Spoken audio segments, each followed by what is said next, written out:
Seguinte, o vídeo passado era um vídeo introdutório, assim, mostrando o básico do Linux para quem tava um pouco perdido ou mesmo para te inserir de volta nesse ambiente.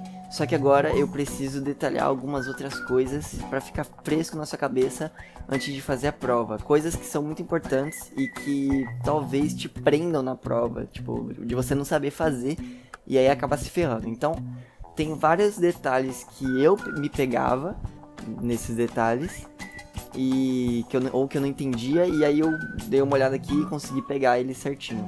Em primeiro lugar, tinha aquela história do palíndromo, do Phi e do Isaac, e basicamente você só usa essa história do palíndromo, você só finaliza uma estrutura com a palavra ao contrário, o palíndromo, quando é if e quando é case.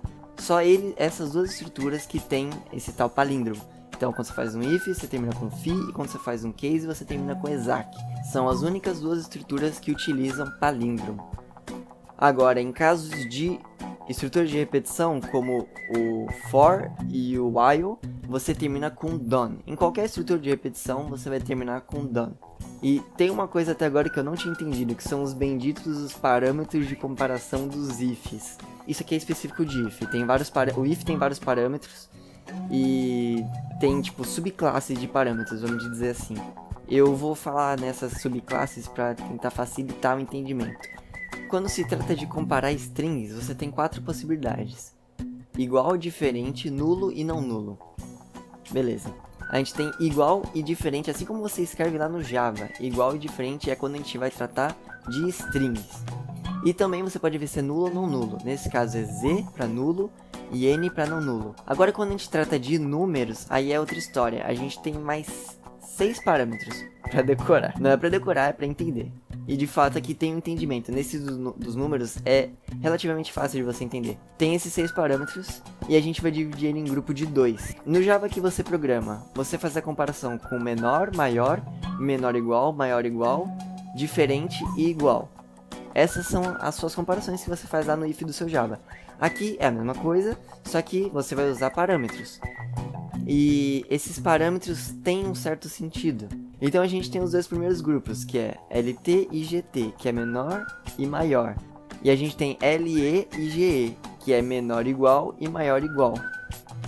E os dois últimos, que são os mais fáceis, que é o igual e diferente, porque esse é fácil de você lembrar. Tem equal e not equal. Equal, EQ, e not equal, NE. Então é um pouco mais fácil de você lembrar esses dois casos aqui. Então são esses 6, se você pensar dessa forma, para numérico, são esses parâmetros que tem aí. E fora isso também tem os operadores lógicos, que é quando você precisa fazer mais de uma condição no mesmo if. Então, por exemplo, nesse exemplo do IMC, tem um if para ver se o IMC é maior que 1850 e se o IMC é menor ou igual a 249. E ele fez duas condições separadas. Ele fez uma comparação para ver se o IMC é maior que 1850 e outra comparação para ver se o IMC é menor ou igual a 2490. E nesse caso aqui é igual ao Java, é o e-comercial e o pipeline, igual no Java. Só que aqui nesse caso você vai usar um colchete para cada condição que você for fazer. Então você viu que ele colocou uma condição, botou 2 e-comercial e a outra condição. E vai ser assim para quantas condições tiver que ser. Você vai separar em colchetes cada condição e separar eles pelo pelo e-comercial ou pelo pipeline. Então a gente viu comparação de string, viu comparação de número e acho que já deu para entender a diferença assim, de cada parâmetro. E fora esses casos, ainda tem os casos especiais, que são todos esses parâmetros que você está vendo na tela. É uma porrada de parâmetro e você, em teoria, tem que decorar todos esses parâmetros. Mas assim, eu vou dizer os mais importantes aqui, que é o que a gente usa nos scripts normalmente. É o "-d", "-e" e "-s". "-d" para você ver se é um diretório, "-e" para você ver se o arquivo existe e "-s" para você saber se um arquivo tem conteúdo. Tem outros também que são simples de você decorar, por exemplo, RWX. Se aquele arquivo tem permissão de leitura, se aquele arquivo tem permissão de escrita e se aquele arquivo tem permissão de ser executado. É o RWX das permissões lá do ls-l. Tem duas coisas também que me pegavam muito, que é quando você cria variável e quando você precisa fazer uma conta, uma simples conta no Linux. Quando você cria uma variável, como por exemplo essa aqui da imagem, tem aquelas variáveis valor, média, soma, tal. Quando você cria uma variável, você tem que fazer o nome da variável igual o valor dela, tudo junto. Tudo tem que estar junto, não pode ter espaço. Não pode ser valor, espaço, igual, não pode. Isso me pegava muito, mas agora eu sei fazer. Nas últimas aulas a gente ficou perdido porque a gente não sabia fazer uma conta de somar 1 a uma variável. Mas tudo bem. Basicamente existem várias maneiras de você fazer contas no Linux. Existem 3 maneiras. A primeira dela é você usar por colchete. Nessa imagem tem a variável QTDE. Então fica QTDE igual cifrão, abre colchetes e você coloca a conta aí dentro. Você precisa, se você trabalhar com alguma variável aqui dentro, você precisa colocar o cifrão na variável também. Você está chamando a variável aqui para dentro. Então, cifrão QTDE mais 1. Essa é a conta que ele vai fazer e isso tem que estar entre colchetes e tem que ter o cifrão fora do colchetes também. Aqui nessa outra imagem, nesse outro exemplo, tem uma segunda maneira de você fazer contas. Controle igual e aí tem uma expressão. Essa expressão é a segunda forma de fazer uma conta. Quando você usa cifrão, parênteses duplos, a variável que você quer fazer a conta mais 1. Perceba que é a mesma conta que ele está fazendo antes. É controle igual controle mais 1. Está incrementando 1 a uma variável numérica. E nesse caso, como a gente está usando cifrão parênteses duplos, não precisa colocar... Na verdade, acho que não pode colocar o cifrão junto ali quando você está nomeando, chamando a variável. Ainda existe uma última forma de você fazer uma conta, que é pelo expr. Esse, no caso, é um comando, não é meio que uma forma nativa de você fazer uma conta no Linux. Esse já é um comando, e é por isso que nesse caso desse exemplo, ela colocou contador igual entre crases.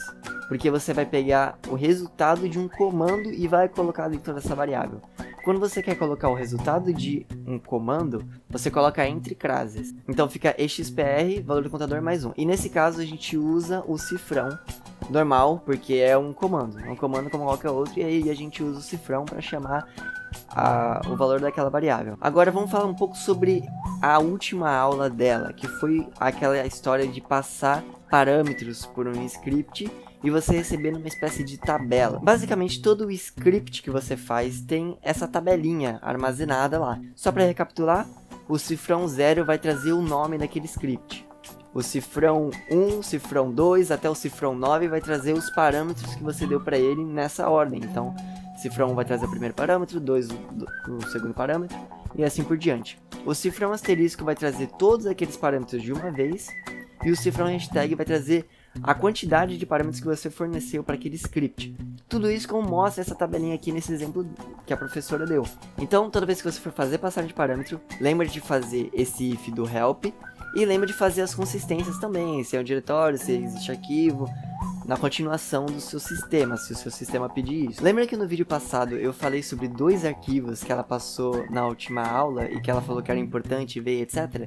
Vamos dar uma olhada neles agora. Esse aqui é o primeiro desses documentos, onde ela explica detalhadamente cada atalho do VI. É basicamente isso, o arquivo é só isso, é mostrando todos os atalhos do VI. Então, se você quiser saber sobre atalhos do VI, dá uma olhada nesse arquivo.